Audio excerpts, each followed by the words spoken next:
particular table is not related to each other. So this is not a database. When we can call it as a database is if it contains the related data. For example, name, register number, department, age. So consider this is a database.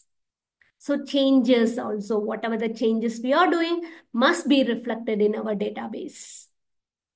So the next thing is the information. So what do you mean by information means how the information is different from data that we have to know. Because information and data is very much similar, both can contain certain data. If I get my what I have to expected that particular data, we can call it as an information because data and information can be varied to person to person.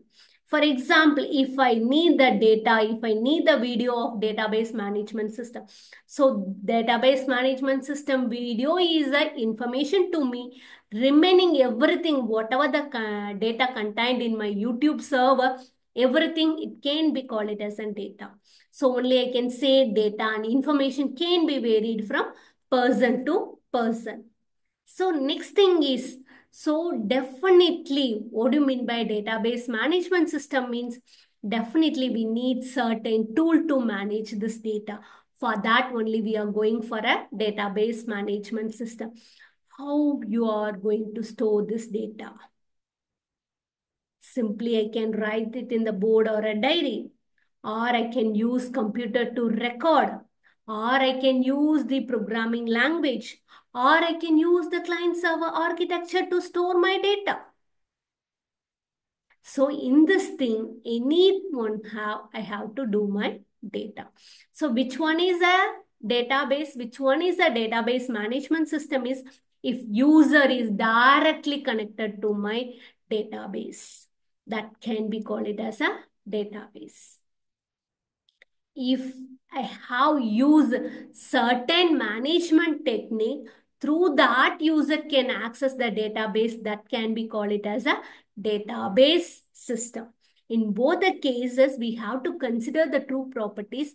Definitely, it should not contain any redundancy, and also your data sets must be should not have an inconsistency.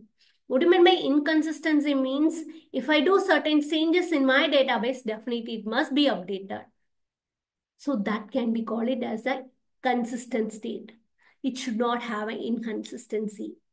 For example, this is a simple example I have quoted here, name and the phone number.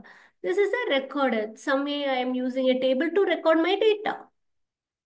So recording is, storing the data is, can be varied. But in my management system, I have to follow certain rules to store my data. For example, if you consider this table, one column can be acted as a name, the another column can act as a phone number. See through that B can have the phone number of B2, E can have the phone number of B4. So this is the how it can be addressed. So if we are taking your database and DBMS, that can be called it as a database system. So while combining these two things only, we can call it as a database system. So we know that database, if you having the management system to, what do you mean by management system means how organized way, how you are storing the data. So that can be called it as a database system. So let us see the architecture diagram for this one. So see through that here it is the database. For this database, we are using certain management technique.